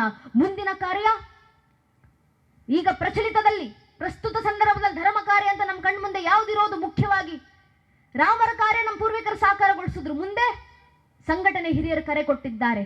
ಅಯೋಧ್ಯ ತೋ ಬಿ ಜಾಕಿ ಹೈ, ಮಥುರಾ ಕಾಶಿ ಬಾಕಿ ಹೈ. ರಾಮ ಮಂದಿರ ವಾಪಸ್ ತಗೊಂಡಿದ್ದ ಮುಂದೆ ಸಂವಿಧಾನದ ಅಡಿಯಲ್ಲೇ ಶ್ರೀಕೃಷ್ಣ ಪರಮಾತ್ಮರ ಮಥುರಾ ಜನ್ಮಭೂಮಿಯನ್ನು ವಾಪಸ್ ತಗೊಳ್ತೀವಿ. ಕಾಶಿ ವಿಶ್ವನಾಥರ ಮೂಲ ಮಂದಿರವನ್ನು ಸಂವಿಧಾನದ ಅಡಿನಲ್ಲೇ ವಾಪಸ್ ತಗೊಳ್ತೀವಿ. ಈ ಪ್ರಶ್ನೆ ಮೊನ್ನೆ ಶ್ರೀ ವಿಷ್ಣು ಶಂಕರ್ ಜಿ ಜೈನ್ ವಕೀಲರ ಹತ್ರ ಮಾತಾಡ್ತಾ ಇರಬೇಕಾದ್ರೆ ಅವ್ರು ಹೇಳಿದ್ರು, ಅವ್ರಿಗೆ ಪತ್ರಕರ್ತರ ಪ್ರಶ್ನೆ ಮಾಡಿದ್ರಂತೆ, ನೀವು ಹಿಂದೂಗಳು ರಾಮ ಮಂದಿರ ಬೇಕು ಅಂತ ಹೇಳ್ತಿದ್ರಿ, ಕೃಷ್ಣ ಮಂದಿರ ಬೇಕು ಅಂತ ಹೇಳ್ತೀರಾ, ಮುಂದೆ ಕಾಶಿ ವಿಶ್ವನಾಥರ ಮಂದಿರ ಬೇಕು ಅಂತ ಹೇಳ್ತೀರಾ? ಹಾಗೆ ನೋಡ್ತಾ ಹೋದ್ರೆ ಸೀತಾರಾಮ್ ಗೋಯಲ್ ಅಂತ ಇತಿಹಾಸಕಾರರು ಬರೆದಿರುವಂತ ಪ್ರಕಾರ, ಸಾವರ್ಕರ್ ಅಂತ ಇತಿಹಾಸಕಾರರು 6 glories books of Indian history ಪುಸ್ತಕದಲ್ಲಿ ಬರೆದಿರುವಂತ ಪ್ರಕಾರ ಮೊಘಲರು ಭಾರತದಲ್ಲಿ ನಾಶ ಮಾಡಿ ಹೋಗಿರುವಂತ 35,000 ಹಿಂದೂ ದೇವಸ್ಥಾನಗಳಿದ್ದಾವೆ. ಆ 35,000 ಹಿಂದೂ ದೇವಸ್ಥಾನಗಳನ್ನು ಹಿಂದೂಗಳು ವಾಪಸ್ ತಗೊಂತೀರಾ? ತಾಜ್ ಮಹಲ್ ಕೂಡ ಶಾಜಾನ್ ಕಟ್ಟಿಸಿದ ತಾಜ್ ಮಹಲ್ ಅಲ್ಲ, ಅಲ್ಲೊಂದು ಶಿವನ ದೇವಸ್ಥಾನ ಇತ್ತು, ಅದು ತೇಜೋ ಮಹಲ್. ಅಲ್ಲಿದ್ದಂತ ಲಿಂಗವನ್ನ ಭಗ್ನಗೊಳಿಸಿ ಶಾಜಾನ್ ಗೋಡೆಯನ್ನ ಕಟ್ಕೊಂಡಿದ್ದು ನಂದು ತಾಜ್ ಮಹಲ್ ಅಂತ ಹೇಳ್ಕೊಂಡ ಅಂತ ಸಾವರ್ಕರ್ ಅಂತ ಇತಿಹಾಸಕಾರರು ಬರೆದಿದ್ದಾರೆ, ಸೀತಾರಾಮ್ ಗೋಯಲ್ ಅಂತ ಇತಿಹಾಸಕಾರರು ಬರೆದಿದ್ದಾರೆ. ಆ ಇತಿಹಾಸಕಾರ ಪ್ರಕಾರ ನೀವು ಹಿಂದೂಗಳು ತಾಜ್ ಮಹಲ್ ಕೂಡ ವಾಪಸ್ ತಗೊಂಡ್ ಬಿಡ್ತೀರಾ ಅಂತ ಪ್ರಶ್ನೆ ಪತ್ರಕರ್ತರು ವಕೀಲರ ಹತ್ರ ಮಾಡಿದ್ದು. ಇದಕ್ಕೆ ಶ್ರೀ ವಿಷ್ಣು ಶಂಕರ್ ಜಿ ಜೈನ್ ವಕೀಲರು ಉತ್ತರ ಕೊಟ್ಟಂತೆ, ನೀವು ತಾಜ್ ಮಹಲ್ನ ಬಗ್ಗೆ ಈಗ ಮಾತಾಡ್ತಾ ಇದ್ದೀರಪ್ಪ, ನಾನು 2015ರಿಂದ ತಾಜ್ ಮಹಲ್ನ ಕೇಸನ್ನು ಕೋರ್ಟ್ನಲ್ಲಿ ನಡೆಸ್ತಾ ಇದ್ದೀನಿ. ಇನ್ನು ಕೆಲವು ವರ್ಷ ಅದು ತಾಜ್ ಮಹಲ್ ಶಾಜನ್ ಕಟ್ಟಿಸಿದಲ್ಲ, ಅಲ್ಲೊಂದು ಶಿವನ ದೇವಸ್ಥಾನ ಇತ್ತು, ಅದು ತೇಜೋ ಮಹಲ್, ಅದು ಕೂಡ ಹಿಂದೂಗಳ ಪಾಲಿಗೆ ಸೇರಿದ್ದು ಅಂತ ಸಂವಿಧಾನದ ಅಡಿಯಲ್ಲೇ ತಾಜ್ ಮಹಲ್ ಅನ್ನು ವಾಪಸ್ ತಗೊಳ್ಳುವಂತ ಕೆಲಸ, ತೇಜೋ ಮಹಲ್ ಅನ್ನು ವಾಪಸ್ ತಗೊಳ್ಳುವಂತ ಕೆಲಸ ಹಿಂದೂ ಸಮಾಜ ಮಾಡ್ಲಿಕ್ಕಿದೆ ಅಂತ ವಕೀಲರು ಕೊಟ್ಟಂತ ಉತ್ತರ. ಆ ಭಗವಂತನ ದಯೆಯಿಂದ ನಮ್ಮ ಎಲ್ಲಾ ದೇವರುಗಳ ಧಾರ್ಮಿಕ ಕ್ಷೇತ್ರಗಳು ಮರಳಿ ವಾಪಸ್ ಬರ್ತಿದ್ದಾವೆ. ನನ್ನ ನೆಚ್ಚಿನ ಬಂಧುಗಳೇ, ಭಗವಂತ ಜಾಗೃತನಾಗಿದ್ದಾನೆ. ಭಗವಂತ ಜಾಗೃತನಾಗಿ ಬಂದು ಧರ್ಮ ರಕ್ಷಣೆ ಮಾಡ್ತೀನಿ ಅಂತ ಗೀತೆಯಲ್ಲಿ ಕೊಟ್ಟಂತ ಸಂದೇಶವನ್ನ ಜೀವಂತ ಸಾಕ್ಷಿಯನ್ನಾಗಿಸ್ತಿದ್ದಾರೆ. ಈ ಕಾಲಘಟ್ಟದಲ್ಲಿ ನಾವು ಮಾಡಬೇಕಾಗಿರುವಂತ ಕೆಲಸ ಆ ಭಗವಂತನ ಕಾರ್ಯದಲ್ಲಿ ನಮ್ಮ ಸೇವೆಯನ್ನು ಸಲ್ಲಿಸೋದಷ್ಟೇ. ಕೊನೆಗೊಂದು ಮಾತು ನನ್ನ ನೆಚ್ಚಿನ ಬಂಧುಗಳೇ, ಮುಂದೆ ಇರುವಂತದ್ದು ಕೃಷ್ಣ ಕಾರ್ಯ ಮತ್ತು ಶಿವರ ಕಾರ್ಯ, ಕಾಶಿ ವಿಶ್ವನಾಥರ ಕಾರ್ಯ. ಆ ಕಾರ್ಯದಲ್ಲಿ ನಾವು ಮುಂದಾಗೋಣ. ಕಾಶಿ ವಿಶ್ವನಾಥರ ಮಂದಿರದಲ್ಲಿ ಒಂದು ವೇದೋಕ್ತವಾಗಿ ದೀಪ ಬೆಳಗಿ 375 ವರ್ಷಗಳು ಕಳೆದು ಹೋಗಿದ್ದಾವೆ. ರಾಮ ಮಂದಿರದ ಮುಂದೆ ಒಂದು ವೇದೋಕ್ತವಾಗಿ ದೀಪ ಬೆಳಿಬೇಕಂದ್ರೆ 500 ವರ್ಷಗಳ ಶ್ರಮ ಬೇಕಾಯಿತು. ಪರಿಣಾಮ ಇವತ್ತು ಶ್ರೀರಾಮಚಂದ್ರರ ರಾಮ ಮಂದಿರದ ಮುಂದೆ 28 ಲಕ್ಷ ದೀಪಗಳನ್ನ ಹಿಂದೂ ಸಮಾಜ ಹಚ್ಚಿಟ್ಟಿದ್ದೀವಿ. ಮುಂದೆ ಕಾಶಿ ವಿಶ್ವನಾಥರ ಮಂದಿರದಲ್ಲೂ ಸಂವಿಧಾನದ ಅಡಿನಲ್ಲೇ ದೀಪ ಹಚ್ತೀವಿ. ಮಥುರಾ ಕೃಷ್ಣ ಜನ್ಮಭೂಮಿಯಲ್ಲೂ ಸಂವಿಧಾನದ ಅಡಿನಲ್ಲೇ ದೀಪ ಹಚ್ಚಿಡ್ತೀವಿ. ಆದ್ರೆ ಆ ಸಂದರ್ಭಕ್ಕೂ ನಾವು ಕೃಷ್ಣರ ಕಾರ್ಯಕ್ಕೆ ಸಜ್ಜಾದ್ರೆ ನಮ್ಮ ಧರ್ಮ ಕಾರ್ಯಕ್ಕೆ ಜಯ ತಂದುಕೊಡುವಂತ ಕೆಲಸ ಶ್ರೀಕೃಷ್ಣ ಪರಮಾತ್ಮರೇ ಮಾಡ್ತಾರೆ. ಇದು ಕೃಷ್ಣರೇ ಕೊಟ್ಟಿರುವಂತ ಮಾತು. ಭಗವದ್ಗೀತೆ ಕೊನೆ 18ನೇ ಅಧ್ಯಾಯ ಕೊನೆ 78ನೇ ಶ್ಲೋಕ ಕೃಷ್ಣ ಕರೆ ಕೊಟ್ಟರು, ಯತ್ರ ಯೋಗೇಶ್ವರ ಕೃಷ್ಣ ಯತ್ರ ಭಾರತದ ನೋಡಿದರ ತತ್ರ ಶಿವಿಜಾಭೂತಿ ಧ್ರುವಾನಿ ತಿರ್ಮತಿರ್ಮಮ. ಎಲ್ಲಿ ನಾನು ಯೋಗೇಶ್ವರ ಕೃಷ್ಣನಿರ್ತೀನೋ, ಎಲ್ಲಿ ನನ್ನನ್ನು ಪಾಲಿಸುವಂತ ನನ್ನ ಧರ್ಮ ಕಾರ್ಯ ಮಾಡುವಂತ ಹಿಂದೂಗಳಿರ್ತೀರೋ, ನಿಮಗೆಲ್ಲ ನಾನೇ ಜಯವನ್ನ ತಂದು ಕೊಡ್ತೀನಿ ಅಂತ ಕೃಷ್ಣರೇ ಕೊಟ್ಟಿರುವಂತ ಮಾತು, ಆ ಕೃಷ್ಣರ ಮಾತು ಅಕ್ಷರಶಃ ಸತ್ಯ. ನಾವು ಕೃಷ್ಣರ ಕಾರ್ಯಕ್ಕೆ ಮುಂದಾಗೋಣ, ಕೃಷ್ಣರು ನಮಗೆ ಜಯವನ್ನು ತಂದು ಕೊಡ್ತಾರೆ. ಈ ಮಾತು ಕೊಟ್ಟಿರೋದು ಸಾಮಾನ್ಯರಲ್ಲ. ಒಂದೊಂದು ಮತ ಗ್ರಂಥವನ್ನು ಓದ್ತಿರ್ಬೇಕಾದ್ರೆ ಅರ್ಥ ಆಗುತ್ತೆ. ಒಂದು ಮತ ಗ್ರಂಥದಲ್ಲಿ ಬರೆಯಲಾಗಿದೆ, ಓದ್ತಾ ಇರಬೇಕಾದ್ರೆ ನಾವು ತಿಳ್ಕೊಂತೀವಿ, ನಾನು ಭಗವಂತನ ಮಗ, ಭಗವಂತನ ಸಂತಾನ ಬಂದಿದ್ದೀನಿ ಜಗತ್ತಿನ ಧರಿಸ್ಲಿಕ್ಕೋಸ್ಕರ. ಒಂದು ಮತದ ಗ್ರಂಥದಲ್ಲಿ ತಿಳಿಸ್ತಾರೆ. ಇನ್ನೊಂದು ಮತದ ಗ್ರಂಥದಲ್ಲಿ ಓದ್ತಿರ್ಬೇಕಾದ್ರೆ ನಮ್ಗೆ ಅರ್ಥ ಆಗುತ್ತೆ, ಅದರಲ್ಲಿ ತಿಳಿಸಿದ್ದಾರೆ ನಾನು ಭಗವಂತನ ಸಂದೇಶ ತಂದಿದ್ದೀನಿ ಜಗತ್ತಿನ ಜನರನ್ನು ಉದ್ಧರಿಸ್ಲಿಕ್ಕೋಸ್ಕರ. ಆದ್ರೆ ನನ್ನ ಧರ್ಮದ ಯಾವುದೊಂದು ಗ್ರಂಥದಲ್ಲಿ ಭಗವಂತನ ಮಗ ನಾನು ಹೇಳಲಿಲ್ಲ, ಭಗವಂತನ ಸಂತಾನ ನಾನು ಹೇಳಲಿಲ್ಲ, ಭಗವಂತನ ಸಂದೇಶ ತಂದಿರುವ ನಾನು ಹೇಳಲಿಲ್ಲ. ಬದಲಿಗೆ ಭಗವದ್ಗೀತೆ 11ನೇ ಅಧ್ಯಾಯದ ವಿಶ್ವರೂಪ ಸಂದರ್ಶನದಲ್ಲಿ ಗೀತಾಚಾರ್ಯನಾಗಿ ಕೃಷ್ಣಂತ ನಿತ್ತಂತ ಶ್ರೀಕೃಷ್ಣ ಪರಮಾತ್ಮ ವಿರಾಟ ರೂಪವನ್ನ ತಾಳಿ ಅರ್ಜುನನಿಗೆ ಕರೆ ಕೊಟ್ಟ ಜಗತ್ತಿಗೆ ಸಾರ್ತಾರೆ. ಅಹಮ್ಮಾತ್ಮ ಗುದಾಕೇಶ ಸರ್ವಭೂತ ಸ್ಥಿತ ಆದಿಶ್ಯ ಮಧ್ಯಾಂಚ ಭೂತಾನಮಂತಯವ ಚ. ಅರ್ಜುನ, ಆದಿಯೂ ನಾನೇ, ಅಂತ್ಯವೂ ನಾನೇ, ಭೂತಕಾಲವೂ ನಾನೇ, ಭವಿಷ್ಯತ್ ಕಾಲವೂ ನಾನೇ, ಪ್ರಸ್ತುತ ಕಾಲವೂ ನಾನೇ. ಜಗತ್ತಿನ ಪ್ರಕೃತಿಯ ಅಣು ರೇಣು ತೃಣ ಕಾಷ್ಟೆ ಕಣ ಕಣದಲ್ಲಿ ವಾಸಿಸುವಂತ ಆತ್ಮಗಳನ್ನು ನಿಗ್ರಹಿಸುವಂತ ಪರಮಾತ್ಮ ಭಗವಂತ ಅಂತ ಜಗತ್ನಲ್ಲಿ ಯಾರಾದ್ರೂ ಇದ್ರೆ ಅದು ನಾನೊಬ್ಬನೇ, ಶ್ರೀಕೃಷ್ಣ ಪರಮಾತ್ಮ.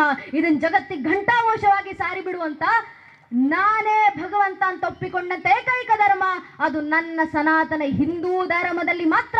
ಇಂಥ ಸರ್ವಶ್ರೇಷ್ಠ ಧರ್ಮದಲ್ಲಿ ಹುಟ್ಟಿದ್ದೀವಿ ನಾವು ಅನ್ನೋದನ್ನ ನಮ್ಮ ಮುಂದಿನ ಪೀಳಿಗೆ ಮಕ್ಕಳಿಗೆ ತಿಳಿಸೋಣ. ಕೃಷ್ಣ ಜನ್ಮಭೂಮಿ ಕಾರ್ಯ ಆಗುವ ವೇಳೆಗೂ ಯಾರಾದ್ರೂ ಬಂದು ಕೃಷ್ಣ ಜನ್ಮಭೂಮಿ ಬೇಕು ಅಂತ ಹೇಳಿದ್ರೆ, ಆದ್ರೆ ಕೃಷ್ಣರ ಜನನ ಅಲ್ಲೇ ಆಗಿದ್ದು, ಕೃಷ್ಣರು ಅಲ್ಲೇ ಹುಟ್ಟಿದೊಡೋದಕ್ಕೆ ನಿಮ್ಮ ಹತ್ರ ಏನು ಸಾಕ್ಷಿ ಅಂತ ಪ್ರಶ್ನೆ ಮಾಡಿದ್ರೆ ಆಗ್ಲೂ ನಮ್ಮ ಮಕ್ಕಳು ಎದೆ ತಟ್ಕೊಂಡು ಉತ್ತರ ಕೊಡಬೇಕು. ರಾಮರ ವಂಶವೃಕ್ಷಕ್ಕೆ ಮಾತ್ರ ಅಲ್ಲಪ್ಪ, ಶ್ರೀಕೃಷ್ಣ ಪರಮಾತ್ಮರ ವಂಶವೃಕ್ಷಕ್ಕೂ ಕೂಡ ನಾನು ಸಾಕ್ಷಿಯನ್ನು ಕೊಡಬಲ್ಲೆ, ನಾನು ಪುರಾವೆಯನ್ನು ಕೊಡಬಲ್ಲೆ. ನಮ್ಮ ಮಕ್ಕಳ ಬಾಯಿಂದ ಬರಬೇಕು ಶ್ರೀಕೃಷ್ಣ ಪರಮಾತ್ಮರ ಆಶೀರ್ವಾದದಿಂದ. ಮೊದಲಿಗೆ ಬಂದದ್ದು ಶ್ರೀಹರಿ, ಶ್ರೀಹರಿಯ ಮಗ ಬ್ರಹ್ಮ, ಬ್ರಹ್ಮನ ಮಗ ಮರೀಚಿ, ಮರೀಚಿ ಮಗ ಕಶ್ಯಪ, ಕಶ್ಯಪರ ಮಗ ವೈವಾಸ್ವನ, ವೈವಾಸ್ವರ ಮಗ ಮನು, ಮನುವಿನ ಮಗ ಇಳ, ಇಳನ ಮಗ ಪುರೂರವ, ಪುರೂರವ ಮಗ ಅಯು, ಅಯುವಿನ ಮಗ ನಘೂಷ, ನಘೂಷನ ಮಗ ಯಾತಿ, ಯಾತಿಯ ಮಗ ಯದು, ಯದುವಿನ ಮಗ ಕ್ರೋಸ್ತು, ಕ್ರೋಸ್ತುವಿನ ಮಗ ಧ್ವಜೀವನ್, ಧ್ವಜೀವನ ಮಗ ಸ್ವಾತಿ, ಸ್ವಾತಿಯ ಮಗ ಋಷಂಕು, ಋಷಂಕುವಿನ ಮಗ ಚಿತ್ರರಥ, ಚಿತ್ರರಥನ ಮಗ ಶಶಿಬಿಂದು, ಶಶಿಬಿಂದುವಿನ ಮಗ ಪ್ರೀತುಷಾರ, ಪ್ರೀತುಷಾರನ ಮಗ ಪ್ರೀತ್ಯೋತ್ತಮ, ಪ್ರೀತ್ಯೋತ್ತಮನ ಮಗ ಉಷಾನು, ಉಷಾನ್ನ ಮಗ ಶಿತಾಪು, ಶಿತಾಪುವಿನ ಮಗ ರುಕುಮ ಕವಚ, ರುಕುಮ ಕವಚನ ಮಗ ಪಾರವ್ರತ, ಪಾರವ್ರತನ ಮಗ ಜ್ಞಾಮೋಗ, ಜ್ಞಾಮೋಗನ ಮಗ ವಿದ್ರವ, ವಿದ್ರವನ ಮಗ ಕ್ರೋತ್, ಕ್ರೋತ್ನ ಮಗ ಕುಂತಿ, ಕುಂತಿಯ ಮಗ ದೃಷ್ಟಿ, ದೃಷ್ಟಿ ಮಗ ನಿಧೃತಿ, ನಿಧೃತಿ ಮಗ ದಾಸಾಯಿ, ದಾಸಾಯ ಮಗ ವ್ಯೋಮ, ವ್ಯೋಮನ ಮಗ ಜಿಮುತ, ಜಿಮುತನ ಮಗ ವಿದ್ವರತ್, ವಿದ್ವರತ್ನ ಭೀಮರಥ್, ಭೀಮರತ್ನ ಮಗ ನವರಥ್, ನವರತ್ನ ಮಗ ದಾಶರಥ್, ದಾಶರಥನ ಮಗ ಶಾಕೂನಿ, ಶಾಕೂನಿಯ ಮಗ ಕರಂಬಿ, ಕರಂಬಿಯ ಮಗ ವಿಕೃತಿ, ವಿಕೃತಿ ಮಗ ಶೂರ, ಶೂರನ ಮಗ ಶ್ಯಾಮೆನ್, ಶ್ಯಾಮೆನ್ನ ಮಗ ಪ್ರತಿಕ್ಷಾತ್ರ, ಪ್ರತಿಕ್ಷಾತ್ರ ಮಗ ಸ್ವಯಂಭೋಜ, ಸ್ವಯಂಭೋಜನ ಮಗ ಋತಿಕ್, ಋತಿಕ್ನ ಮಗ ದೇವಗರ್ಭ, ದೇವಗರ್ಭನ ಮಗ ಶೂರಸೇನ, ಶೂರಸೇನ ಮಗ ವಾಸುದೇವ, ವಾಸುದೇವರ ಮಗನೇ ಚಂದ್ರವಂಶ ಚಕ್ರವರ್ತಿ, ದೇವಕೀನಂದನ ಶ್ರೀಕೃಷ್ಣ ಪರಮಾತ್ಮ ಅಂತ ಹೇಳುವ ಮಟ್ಟಕ್ಕೆ ಧರ್ಮ ಜಾಗೃತಿ ಮನೆ ಮನೆಯಿಂದ ಮೂಡುವಂತಾಗಲಿ. ಭಗವಂತನ ದಯೆಯಿಂದ ನಮ್ಮ ಎಲ್ಲ ಸಂತ ಪರಂಪರೆ ಆಶೀರ್ವಾದದಿಂದ ಧರ್ಮ ಜಾಗೃತಿ ಕೆಲಸ ನಾವೆಲ್ಲರೂ ಮಾಡೋಣ ಅಂತ ನಮ್ಮಲ್ಲಿ ಕೇಳ್ಕೊಂತ ನಂಗೆರಡು ಮಾತನಾಡ್ಲಿಕ್ಕೆ ಅವಕಾಶ ಮಾಡಿಕೊಟ್ಟಂತ ಪರಮ ಪೂಜ್ಯನೇ ಹಿರಿಯರಿಗೆ ಹಾಗೂ ಗುರು ಮಹಾರಾಜು ಶಾರದಾ ಮಾತೆ ನನಗೆ ಆಡಿಸಿರುವಂಥ ಎರಡು ಮಾತನ್ನ ಕೇಳಿಸ್ಕೊಂಡಂತ ಗಣ್ಯರಿಗೆ, ದೇಶಭಕ್ತ ಬಾಂಧವರಿಗೆ, ಮಾತಾ ಭಗಿನಿಯರಿಗೆ, ಅಕ್ಕ ಅಣ್ಣಂದಿರಿಗೆ ಹಾಗೂ ಎಲ್ಲ ಹಿರಿಕಿರಿಯರ ಪಾದಗಳಿಗೆ ಮತ್ತೊಮ್ಮೆ ನನ್ನ ಹಣೆ ಹೆಚ್ಚಿ ನಮಸ್ಕರಿಸ್ತೇನೆ. ನನ್ನ ಹೆಚ್ಚಿನ ಬಂಧುಗಳು ಎಲ್ಲರೂ ಒಮ್ಮೆ ಜೈಕಾರ ಹಾಕ್ಬಿಡೋಣ. ದಯವಿಟ್ಟು ನಿಮ್ಮ ಎರಡೂ ಕೈಗಳನ್ನ ಗಾಡಿನ ತೂರ್ತ ಉಚ್ಚ ಕಂಠದಿಂದ ತಾಯಿ ಭಾರತ್ ಮಾತೆ ನನ್ನ ಜೊತೆ ಜಯಘೋಷ ಹಾಕಿ ಭಾರತ್ ಮಾತಾ ಕಿ ಜೈ ಶ್ರೀರಾಮ್, ಜೈ ಹಿಂದ್, వందే మాత్రం. మాయద సిరికందరూ లోక కాపుడంచిన ಧರ್ಮಶಕ್ತಿಲು ನಮ್ಮ ದೈವಲು ಅಂಚಿತನ ದೈವಲಿನ ಧರ್ಮದೊಂಪದ ಕೊಡಿಯಡಿಟ್ಟೆ ದೈವಲಿಗೆ ಬಲದಿಂಜವಣಂಚಿನ ಮಧು ಪಂಪಿನಂಚಿನ ಮಧ್ಯಸ್ಥರೇ, ಧಾರ್ಮಿಕ ವಿಚಾರಧಾರೆ, ಮಾಧ್ಯಮದ ವರದಿಗಾರರು, ಆತ ತಂದೆ ಅದ್ಭುತವಾಯಿನಂಚಿನ ಸಾಹಿತಿ ಗೌರವಾನ್ವಿತ ಶ್ರೀಕಾಂತ್ ಶೆಟ್ಟಿ ಕಾರ್ಕಳ ಬೆರೆಡೆ ಧಾರ್ಮಿಕ ದಿವ್ಯ ಚಕ್ಷುಷೆ ಶ್ರೇಯ ಪ್ರಾಪ್ತಿ ನಿಮಿತ್ತಾಯ ನಮಃ ಸೋಮಾರ್ಧಧಾರಿಣೆ. ಇವತ್ತಿನ ಈ ಹಿಂದೂ ದರ್ಶನ ಧಾರ್ಮಿಕ ಸಭೆಯಲ್ಲಿ ಉಪಸ್ಥಿತರಿರುವ ಎಲ್ಲ ಗಣ್ಯರೇ ಸೇರಿರುವಂಥ ನನ್ನ ಆತ್ಮೀಯ ಧರ್ಮಾಭಿಮಾನಿ ಬಂಧುಗಳೇ,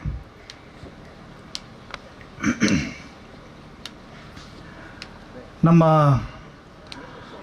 ವಜ್ರದೇಯಿಯ ಪರಮಪೂಜ್ಯ ಶ್ರೀಗಳು ಹಿಂದೂ ಧರ್ಮ ಜಾಗೃತಿಯ ಮಹಾಪರ್ವದಲ್ಲಿ ಆ ಲಕ್ಷ್ಮೀ ನರಸಿಂಹದೇವರು ಹೊರಡಿಸಿದಂಥ ಒಂದು ಉತ್ಸವ ಮೂರ್ತಿ ಅದು. ವರ್ಷಪೂರ್ತಿ ರಾಜ್ಯಾದ್ಯಂತ ಅಲ್ಲಲ್ಲಿ ಸಂಚರಿಸಿ ಧರ್ಮದ ಬಗ್ಗೆ ಜಾಗೃತಿಯನ್ನು ಮೂಡಿಸಿ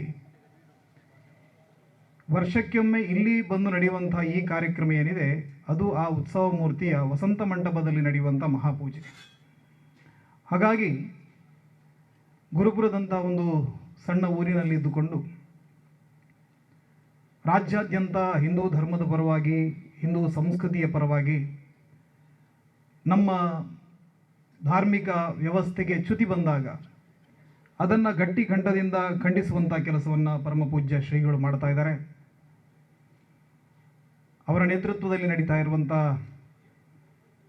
ಈ ಸಭೆಯಲ್ಲಿ ನಮಗೆ ಕೊಟ್ಟಿರುವಂತಹ ವಿಚಾರ ಏನು ಕೇಳಿದ್ರೆ, ಹಿಂದೂ ದರ್ಶನ.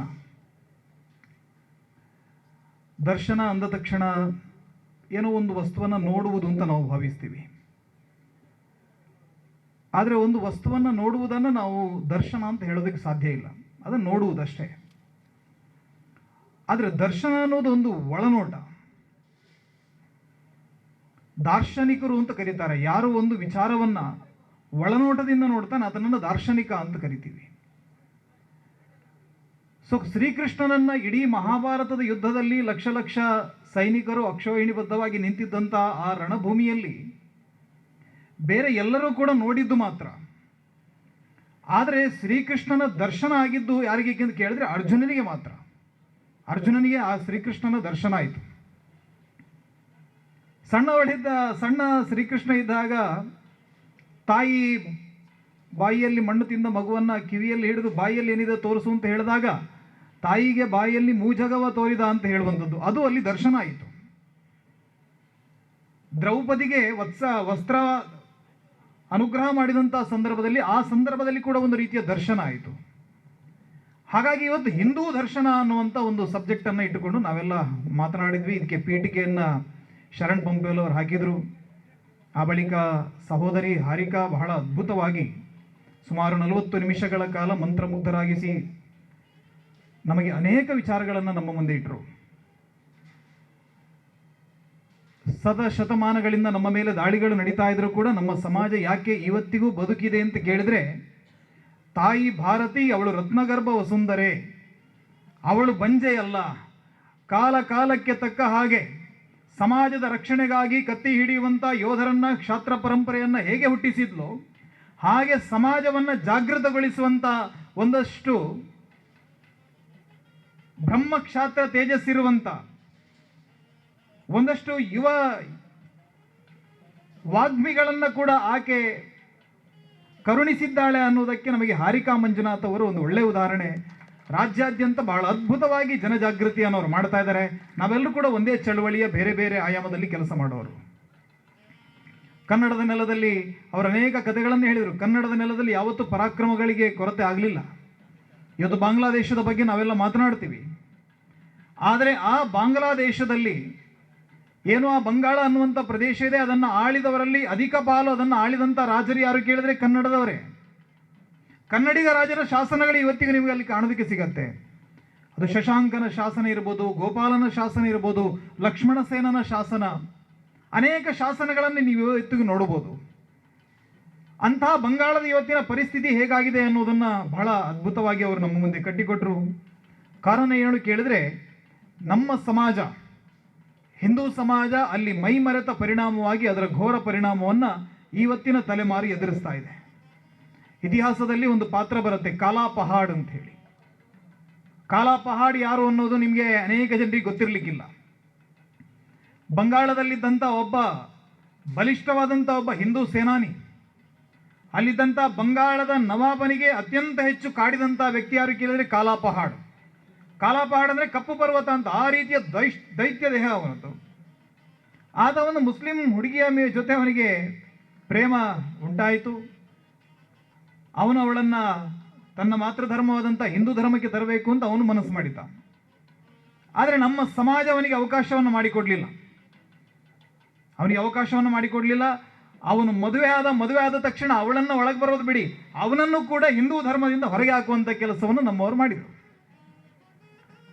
ನಿಮಗೆ ಆಶ್ಚರ್ಯ ಆಗಬಹುದು, ಈ ಒಂದು ಘಟನೆ ಇಡೀ ಬಂಗಾಳದ ಚರಿತ್ರೆಗೆ ಒಂದು ಹೊಸ ದಿಕ್ಕನ್ನು ಕೊಟ್ಟುಬಿಡ್ತು.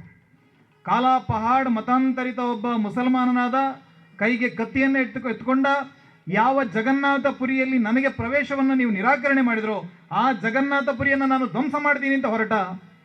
ಕಾಲಾ ಪಹಾಡನ ನೇತೃತ್ವದಲ್ಲಿ ನಡೆದಂಥ ಒಂದು ಆ ಮೂಮೆಂಟ್ ಏನಿದೆ, ಅದಕ್ಕೆ ಕನಿಷ್ಠ 2,000 ದೇವಸ್ಥಾನಗಳನ್ನು ಅವನು ಧ್ವಂಸ ಮಾಡ್ತಾನೆ. ಇಡೀ ಬಂಗಾಳ ವ್ಯಾಪ್ತಿಯಲ್ಲಿ ಮತಾಂತರದ ಚಟುವಟಿಕೆಗಳು ತೀವ್ರವಾಯಿತು.